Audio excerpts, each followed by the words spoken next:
Halo Oke dan Assalamualaikum, selamat datang lagi di channelnya Okezin.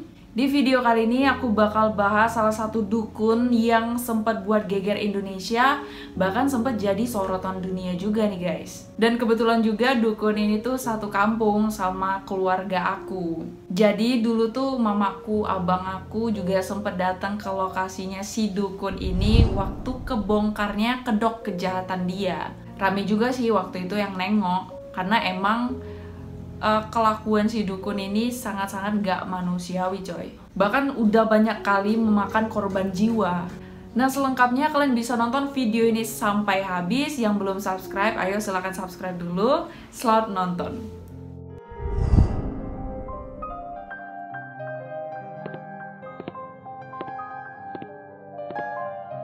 Dilansir dari Intisari Grid ID, kisah Ahmad Suraji alias Dukun AS ini coy, kisah dia tuh itu udah kayak di film-film. Demi menyempurnakan ilmu gaibnya ini, dia nekat membuka pakaian, menghirup air liur, dan bahkan menghilangkan nyawa 42 wanita di sebuah ladang tebu dekat rumahnya.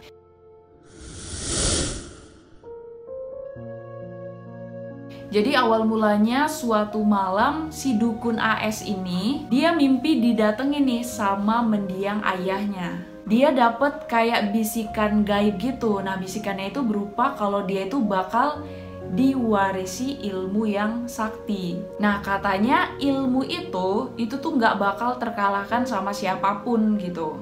Nah ilmu itu bisa digunakan untuk mengalahkan lawannya sekaligus juga bisa menolong orang. Cuma coy, syaratnya itu nggak main-main. Supaya bisa menguasai ilmu itu dengan sempurna, nah si dukun AS ini harus menghilangkan nyawa 72 wanita coy. Nah salah satu prosedurnya itu tuh dia wajib menghisap air liur dari korban-korbannya. Nah gila nggak tuh?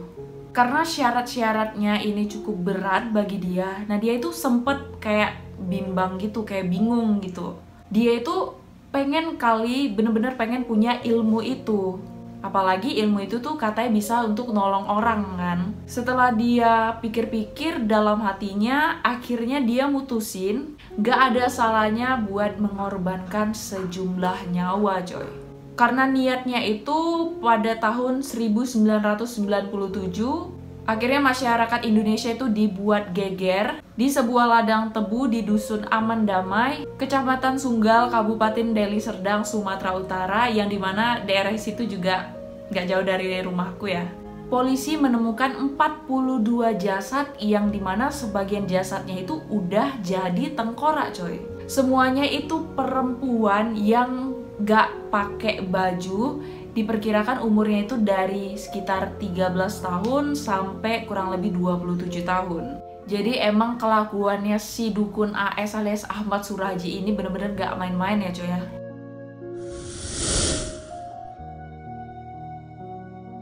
Jadi coy, Suraji ini alias biasa dikenal sebagai dukun AS, dia itu hanya tamatan SD. Dia tuh orang yang B aja lah kalau orang zaman sekarang bilang kan, biasa-biasa aja. Dia nggak ada karismanya sama sekali, dia kurus, jangkung. Ya kayaknya dia tuh kayak orang polos aja gitu. Dia lahir tanggal 10 Januari 1949.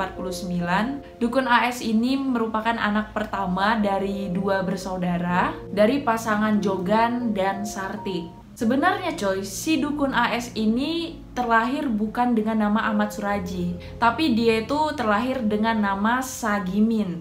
Nah, bapaknya dia ini meninggal waktu dia itu umur sekitar 7 bulan gitu. Jadi dia masih kecil kali pada saat itu. Nah, dia tuh punya beberapa kayak nama panggilan gitu kan.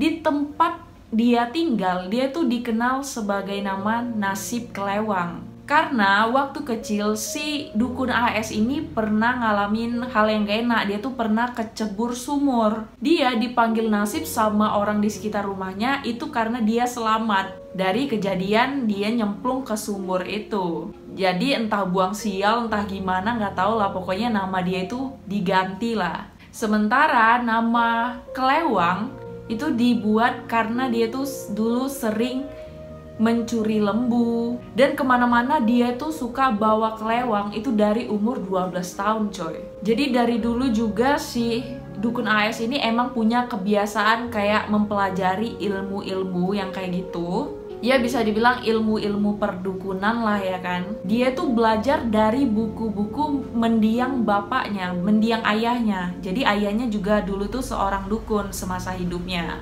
Nah, waktu dia memasuki umur 27 tahun nih coy, si Nasib ini alias Dukun AS, dia tuh menikahi seorang perempuan asal Pekanbaru namanya Tumini. Nah, setelah menikah sama Tumini lah yang tadinya nama dia bernama Nasib, dia ganti jadi Ahmad Suraji. Banyak kali nama dia, Pak. Kalah artis ganti-ganti nama. Dia tuh bertujuan ganti nama supaya kehidupannya itu jadi kayak mana ya, biar lebih berkah atau bisa jadi memasuki kehidupan yang lebih baik dari sebelumnya. Di sini sebenarnya nggak ada hal yang spesial atau yang luar biasa ya di dalam kehidupannya si Dukun AS ini coy. Hingga suatu hari ibunya si Dukun AS ini dibuat kaget sama si Dukun AS ini karena dia tuh pengen nikah lagi coy. Alasannya karena dia tuh pengen kali punya anak perempuan coy. Sementara istrinya yang bernama Tumini tuh hanya bisa memberikan dia 4 orang anak laki-laki. Nah, ngedenger keinginannya Dukun AS untuk nikah lagi, akhirnya ibunya ini ngasih, ya udahlah nggak apa-apa gitu. Tapi mamanya dia ini kaget weh. Karena keinginan si Dukun AS ini nikah lagi bukan sama orang lain, tapi sama adik iparnya sendiri, alias adik kandung istrinya sendiri coy. Coba lah kalian pikir, yang luar biasa kali lah dia ini. Nah, yang lebih hebohnya lagi coy, dia tuh aduh ya Allah, aku gak sanggup ceritainnya. Dia itu bukan menikahi satu adiknya Tumini, tapi sekaligus 2 adik Tumini. Jadi dia nikahi 2 orang coy, yaitu bernama Tuminah dan Ngatia. Jadi 3 bersaudara ini dia nikahi, Tumini, Tuminah, dan Ngatia. Nah, parah kan kelakuannya emang. Bahkan semua orang tahu kalau kayak gitu tuh sama aja itu perbuatan yang gak bener gitu kan. Tapi si Suraji alias Dukun AS ini bener-bener gak peduli sama omongan orang guys. Dia bahkan mengajak 3 bersaudara itu buat tinggal satu rumah sama dia. Tapi yang jadi heran kok mau gitu ya yang kakak adik itu menikahi sama abang iparnya sendiri gitu. Nah, aneh kan ya. Nah, si Dukun AS ini sempet juga dia durhaka sama mamanya sendiri coy. Nah, dia kan nyuruh kakak beradik itu tinggal serumah nih sama dia. Dia nikahi kakak adik itu. Nah, mamanya si Dukun AS ini tuh gak setuju. Dia menentang semua keputusan si Dukun AS itu. Tapi dengan bengalnya si Dukun AS ini malah mengusir ibunya dari rumahnya. Jadi mamanya itu dia usir. Kan gak ada otak ya kan. Nah, karena perbuatan dia yang benar-benar di luar kewajaran itulah yang ngebuat si Dukun AS ini bukan pria biasa coy. Nah, si Dukun AS ini kan dari dulu emang gak sekali 2 kali aja ya dimimpiin sama mendiang ayahnya buat nuntun anaknya ini jadi dukun ya. Itu udah sering yang akhirnya ngebuat dia fix dia ini harus jadi dukun gitu. Entah emang bener-bener dia emang bener sakti atau enggak, tapi kenyataannya sama masyarakat sekitar si Suraji ini emang dijulukin orang pintar atau dukun coy. Nah, akhirnya panggilan Datuk pun itu disematkan lah sama dia ini. Bahkan gak sedikit orang datang ke rumah si Suraji ini untuk minta bantuan coy. Ada yang datang untuk berobat karena sakit, ada yang datang untuk masang susu, ada yang datang buat memikat suami biar supaya suami mereka itu nggak tergoda lah sama cewek-cewek lain gitu. Dan banyak hal-hal tahayul lainnya coy. Nah, ini tuh masih awal aja udah banyak keanehan gitu kan yang terjadi sama kehidupannya dia gitu.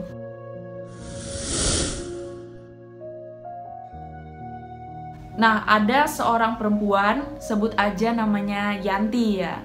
Seperti yang dituliskan di dalam sebuah buku The Bastard Legacy, warisan legendaris para bedebah karya Jonathan. Nah, si Yanti ini merupakan salah satu korbannya si Suraji ini coy, yang berhasil melarikan diri nih. Jadi pada suatu hari itu si Mbak Yanti ini tuh bertemu sama temennya yang terlihat begitu cantik kali dilihat sama si Yanti ini. Nah, temennya ini cerita sama si Yanti, dia bilang kalau dia tuh merasa lebih cantik, lebih percaya diri setelah dia datang ke dukun AS alias si Ahmad Suraji ini. Karena ngedenger cerita temennya itu, si Yanti ini pun tergiur coy sama omongannya. Sampai suatu hari si Yanti ini mutusin buat datang ke kediamannya si dukun AS ini. Awalnya setelah dia datang itu biasa aja, layaknya berkonsultasi pada dukun-dukun pada umumnya lah. Si Yanti ini dibacain mantra, bahkan dia itu udah meminum air putih yang udah diludahi coy sama si Suraji ini. Nah itu tuh tahap pertama ya, dan selanjutnya si Yanti ini wajib ketemu lagi sama si dukun AS ini di malam hari di perbatasan desa gitu. Karena keinginan si Yanti ini buat tampil cantik, dia pun gak ada ngerasa curiga atau gimana, akhirnya si Yanti ini mengiyakan. Nah malam itu tiba, si Yanti ini akhirnya diajak sama si dukun AS di sebuah ladang tebu. Suasananya itu sepi kali, gelap kali coy. Saking gelapnya, seremnya tempat itu, lokasi itu, si Yanti ini sempat heran dan bingung. Dia tuh nanya sama si dukun AS ini, emangnya ritual apa yang mau dilakuin malam-malam gini gitu. Akhirnya si Suraji alias dukun AS ini ngejelasin lah sama si Yanti ini coy. Kalau mau ilmu yang sempurna, terlihat cantik, banyak duit, kamu itu mesti ngikutin ritual ini. Semua pasien aku tuh ngikutin ritual yang aku berikan. Kalau kau itu ragu, coba aja kau tanya sama orang itu. Kayak gitulah kata si dukun AS ini coy. Nah sesampainya di tempat yang lebih lapang nih, si dukun AS ini narok sebuah karung di situ dan dia tuh ngegelar tikar di area ladang-ladang tebu itu. Nah di situ juga si Yanti ini diminta si dukun AS buat ngebuka seluruh pakaiannya. Karena permintaannya dukun AS itu, awalnya si Yanti ini ragu loh, kok suruh buka baju sih, emangnya mau ngapain gitu kan. Tapi karena si Yanti ini emang bener-bener punya hasrat pengen terlihat cantik kayak temennya itu, akhirnya dia tuh mau dan nurutin semua perintahnya si dukun AS ini coy. Jadi dia bener-bener buka baju di hadapan dukun AS itu. Nah setelah si Yanti ini ngebuka pakaiannya coy, mulailah si dukun AS ini baca-bacain mantra gitu kan sama si Yanti. Setelah si Suraji ini ngebacain mantra ke Yanti ini selesai, akhirnya dia ngambil karung yang dia letak tadi, dikeluarinnya lah alat-alatnya dia itu. Ya pokoknya ada sekop dan ada peralatan lainnya. Nah dengan sekop itu si dukun AS ini ngebuat lubang kecil di area ladang tebu itu. Katanya sih untuk apa ya, ngebuat ritual yang sempurna lah gitu-gitulah katanya. Dia tuh kayak banyak alasan gitu. Nah ritualnya itu si Yanti ini harus dikubur dengan apa, sebatas leher gitu. Pokoknya dikubur sampai batas leher, jadi yang nampak itu cuman kepalanya doang. Nah jadi coy, si Yanti ini disuruh dukun AS ini dia tuh bertapa dengan cara menguburkan diri. Karena hal itu, dari sinilah si Yanti ini mulai curiga nih sama si Suraji ini. Tapi lagi-lagi si dukun AS ini tetap kekeh buat ngeyakinin si Yanti ini coy. Hingga suatu momen si Suraji ini, dukun AS ini tiba-tiba membekap mulutnya si Yanti. Langsung lah refleks nih si Yanti ngelawan si Suraji ini karena dia mengira dia tuh bakal dilecehkan gitu. Akhirnya dengan sekuat tenaga si Yanti ini ngedorong si dukun AS ini sampai dia tuh mental ke dalam lubang galian yang dibuatnya. Begitu badan si Yanti ini bebas dari kungkungannya si dukun AS ini coy, dia tuh langsung buru-buru ngambil semua pakaiannya, dia pakai sekedarnya aja untuk nutupin. Dan malam itu juga dia tuh langsung melarikan diri. Malam itu juga si Yanti ini pulang dengan keadaan penuh luka atau perih ya, karena badannya itu sempat bergesekan sama tebu-tebu coy. Tapi sayangnya setelah kejadian itu si Yanti ini nggak mau dia menceritakan sama orang lain atau melaporkan kejadian itu ke pihak kepolisian coy. Alasannya dia nggak mau cerita, dia itu malu takut aibnya kebongkar, karena tahu kan tujuan dia ke dukun itu biar supaya kelihatan cantik. Jadi dia mutusin buat gak ngelaporin si dukun AS ini ke siapapun.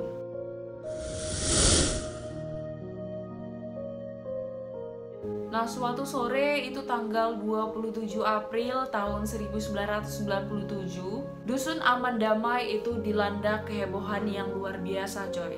Ada seorang pemuda, dia menemukan sesosok mayat wanita tanpa busana itu di sebuah ladang tebu. Karena penemuan itu, akhirnya banyak nih masyarakat, warga berbondong-bondong datang ke lokasi buat membongkarnya.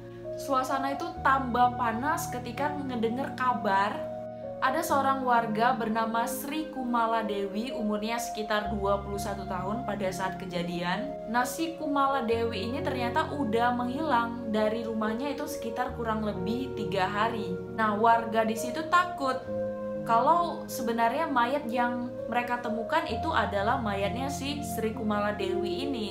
Nah, setelah melewati proses pemeriksaan nih, ternyata benar itu adalah sosok mayat dari Sri Kumala Dewi, coy. Karena hal itu, akhirnya aparat kepolisian dari Mapolsek Sunggal itu langsung bergerak cepat ke lokasi.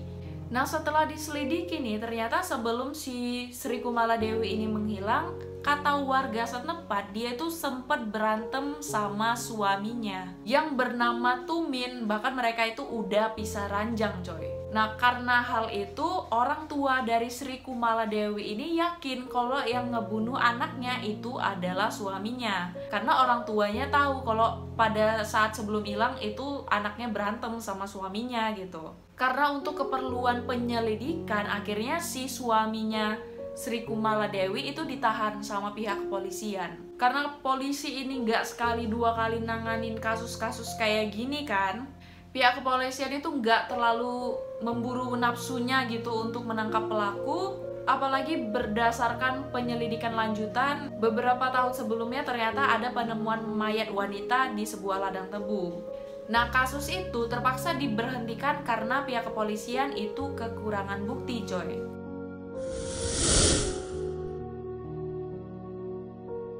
Nah, hingga pada suatu kesempatan nih, polisi akhirnya menemukan secercah bukti baru nih, coy. Seorang warga kampung situ yang bernama Andreas, pada hari dimana hilangnya si Sri Kumala Dewi ini, coy, si Andreas ini ngaku kalau dia itu sempet nganterin si Sri Kumala Dewi ini ke rumahnya si Dukun AS dengan tujuan untuk berkonsultasi. Karena hal itu, nah polisi langsung lah menindaklanjuti laporan itu kan. Akhirnya mereka ini mendatangi rumahnya si Dukun AS, coy. Setelah ditanya-tanya, akhirnya si Suraji ini ngaku kalau si Sri Kumala Dewi ini pernah datang ke rumahnya untuk berkonsultasi. Tapi si Dukun AS ini bilang lagi, tapi abis maghrib dia pulang lagi, Pak. Pokoknya dia tuh datang ke rumah saya, abis maghrib dia pulang lagi ke rumahnya sendiri. Akhirnya penyelidikan itu sempat berhenti karena memang polisi kekurangan bukti-bukti yang akurat nih, coy. Tapi walaupun kekurangan bukti, polisi-polisi pada saat itu tuh nggak menyerah sama sekali, walaupun mereka ini selalu dapat laporan ada orang yang hilang gitu. Ternyata dari sekian banyak orang yang dilaporkan hilang nih, itu tuh ditemukannya benang merah, coy. Benang merahnya adalah semua orang yang dilaporkan hilang itu rata-rata pasiennya si Dukun AS. Nah, udah mulai nemu titik terang nih kan. Karena banyak juga orang yang bilang kalau korban-korbannya ini sebelum hilang emang pergi ke rumah si Dukun itu, coy. Nah, atas dasar informasi tambahan itu, akhirnya polisi-polisi pada saat itu menggeledah rumahnya si Dukun AS ini, coy. Dan di sana itu ditemukan sejumlah pakaian wanita, bahkan perhiasan-perhiasan. Nah, salah satunya itu adalah milik si Dewi itu, coy, yang dimana merupakan mayat pertama yang ditemukan. Akhirnya karena hal itu, si Dukun AS beserta istrinya pun ditangkap sama pihak kepolisian.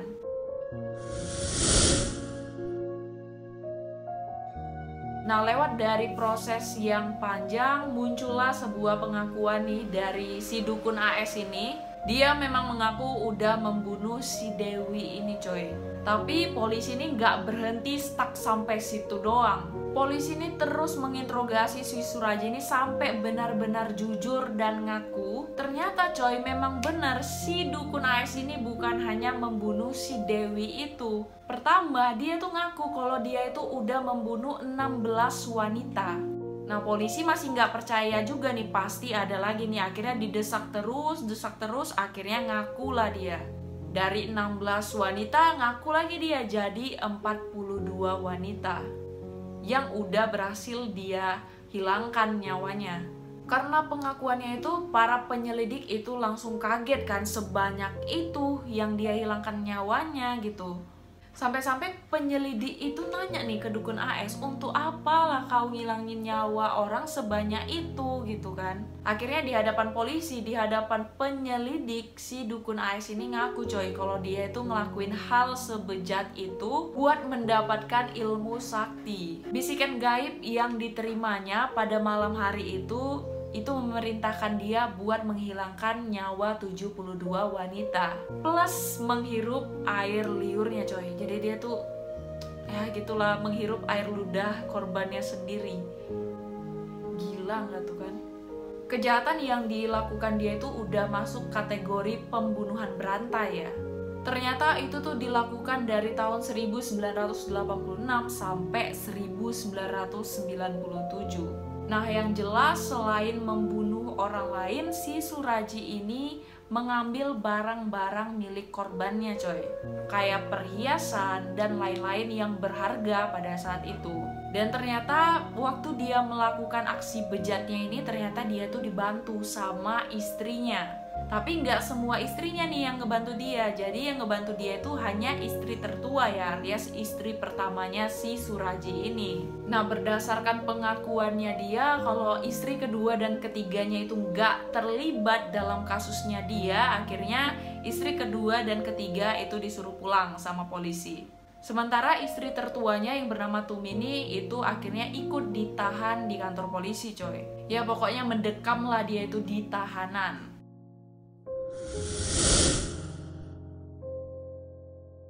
Suraji ini coy disidang di Pengadilan Negeri Lubuk Pakam. Ini tuh di Sumatera Utara pada tanggal 22 Desember pada tahun 1997. Dan pada saat itu masyarakat sangat-sangat rame lah, berbondong-bondong buat menyaksikan sidang itu. Saking banyaknya pengunjung pada saat itu buat ngeliat si dukun AS ini, pihak pemerintah daerah Deli Serdang itu sampai menyiapkan tenda. Itu tenda yang lumayan besar, bahkan 4 TV untuk nonton. Untuk pengunjung yang nggak kebagian tempat duduk waktu berjalannya sidang coy. Nah mama aku juga bilang sih, dulu tuh emang luar biasa ramenya. Bahkan nggak hanya dari Medan, dari Sumatera Utara doang, tapi dari luar itu juga pada datang gitu. Kayak dari Aceh itu banyak juga yang datang ngeliat prosesnya itu, bahkan ada yang ke lokasinya. Oke lanjut ya. Nah pada persidangannya itu si dukun AS ini sempat nolak BAP nih coy.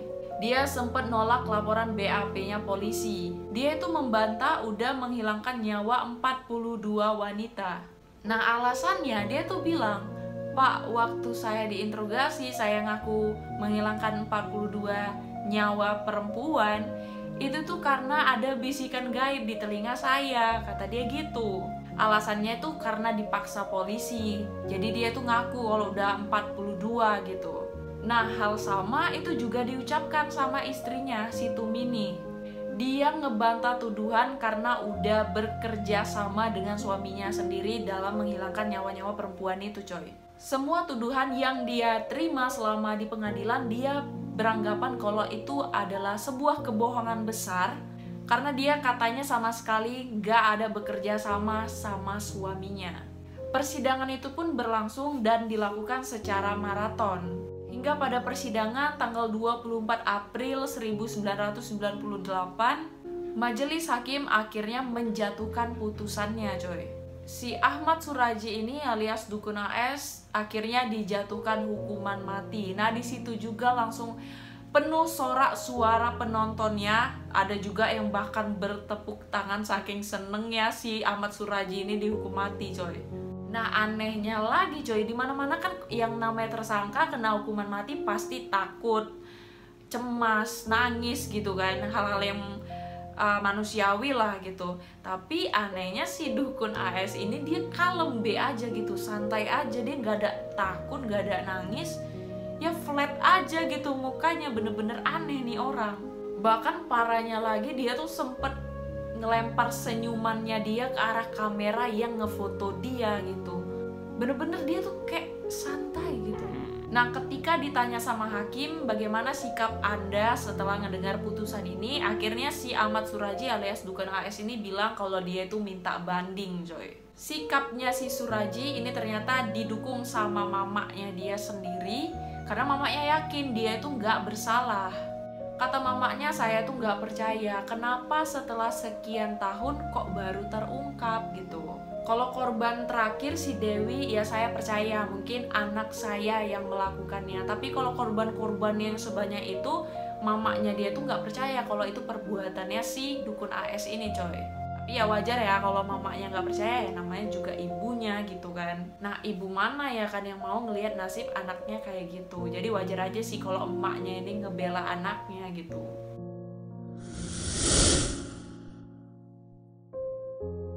Akhirnya upaya banding ini dilakukan sama si Dukun AS, coy.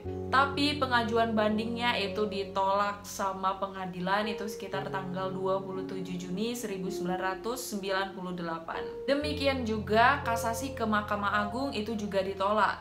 Pada tanggal 27 September tahun 2000, Mahkamah Agung itu kembali nolak PK-nya si Suradji ini, coy.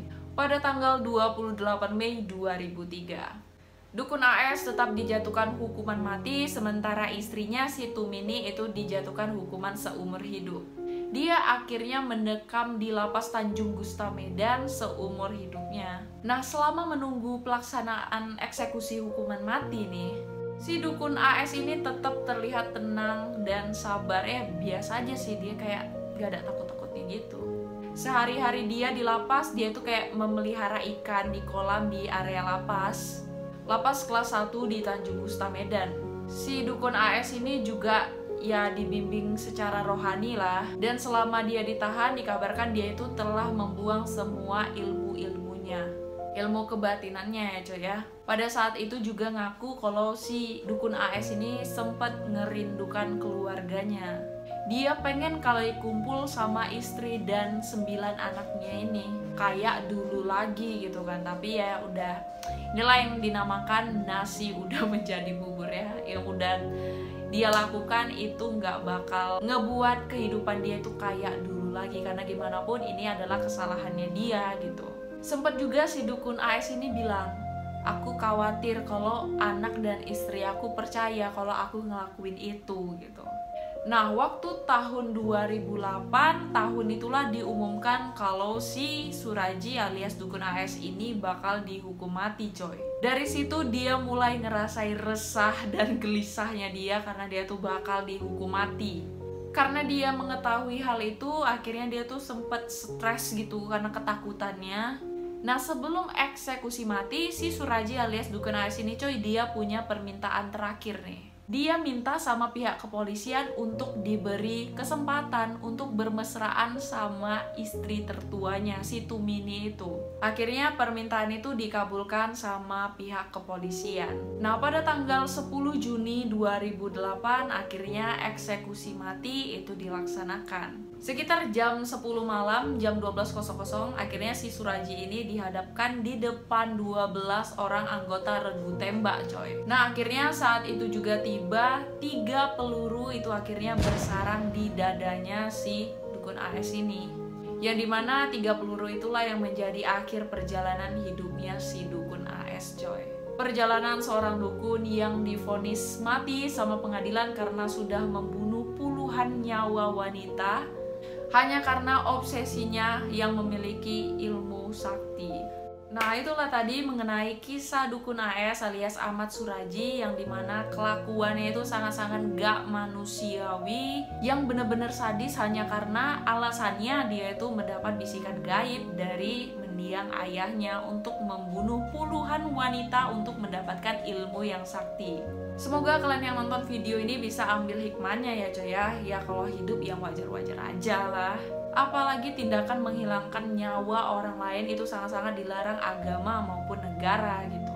Oke lah, buat kalian semua yang udah nonton video ini, mau lihatnya jangan lupa like, comment, dan subscribe. Kalian juga boleh share, dan jangan lupa kalian nyalakan loncengnya agar kalian tuh tahu ada updatean terbaru dari channel Okezin. Kalau kalian punya rekomendasi atau saran atau apapun untuk video aku berikutnya, kalian boleh komen di bawah. Assalamualaikum.